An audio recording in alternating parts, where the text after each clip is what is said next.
All right, in the last video, we talked about the GT Zascar, and I was talking about how it had this and that, talking about all the specs, and I was wrong about this one thing, and I really appreciate a lot of you for letting me know.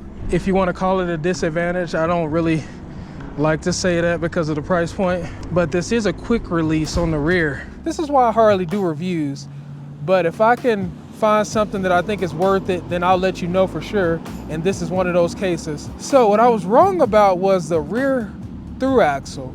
I said it had a quick release. Now in my defense, when you look at the rear hub and you see that quick release handle, you automatically assume that it's a quick release.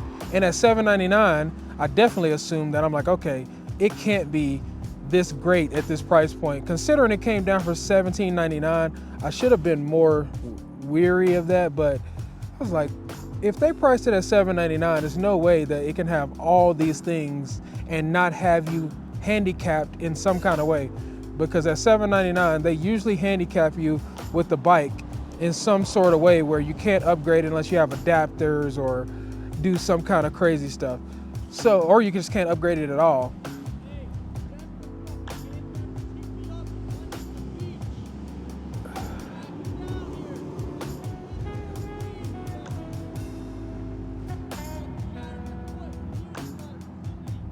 The hell?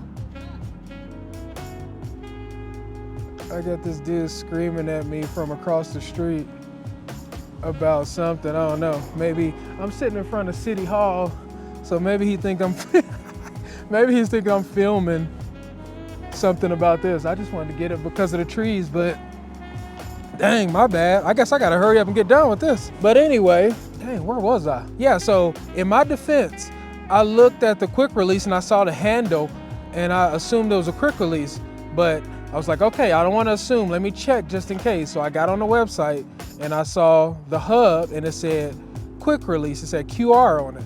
I'm like, okay, I think it's a quick release for sure. Little did I know, it's not a quick release. It's just a handle. So for $799, for this bike to have a through axle on the front and rear, you stepping up in Trek Roscoe category now for $799. And I think that's great because a lot of these bike companies, they need competition. I think GT is doing a great thing. They even have the GT Sensor, which is a full suspension mountain bike at $1,200 right now. So there's a lot of things happening in the bike industry right now when it comes to prices. And I think GT is really taking a step forward in trying to get a lot of people into the sport without spending a ton of money, but still getting a lot for what you pay for. Even though the bike was $17.99, they didn't have to knock $1,000 off of it, but I'm glad they did.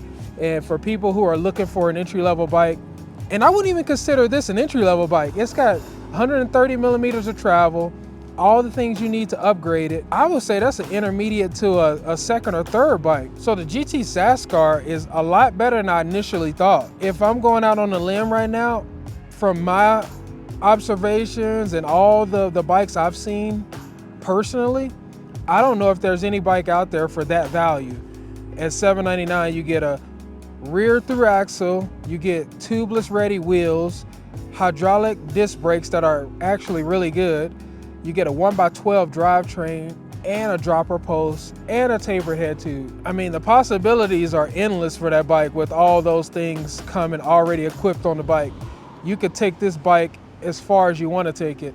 And I think that's great for the bike industry at the moment with the prices being outrageous. A lot of them are coming down, but I do like that GT is really bringing those prices down to get people more into the sport. It's a lower barrier of entry for a high quality bike. It's just hard to believe, honestly. And I'm glad that my tire went flat at that time because I was just out riding my bike. And if I didn't have that flat tire, I don't think I would have ever went into that bike shop because that was the closest bike shop to me. Oh shoot, let me see if I can get this dude. That's the dude that was screaming at me. Let's see if he says anything else.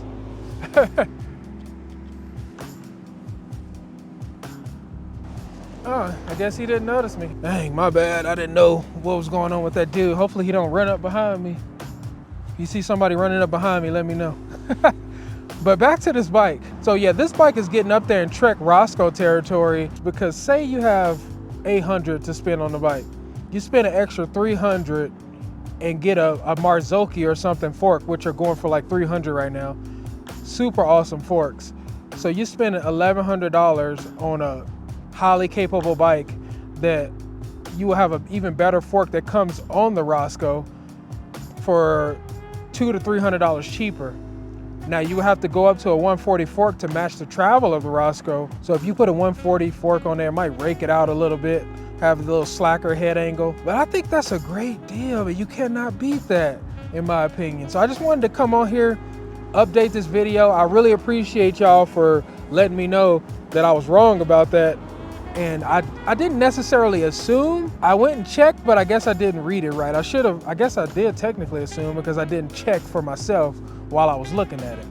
I just couldn't, I was like, there's no way this could be a through axle on the rear for this price. There's just no way. And they proved me wrong. So I just wanted to get on here. I hope you check this bike out. It's definitely worth it. Like I said, it's in Trek Roscoe territory. So let me know what you think about this bike having everything you need and not being handicapped in any kind of way. Hey, is that dude coming?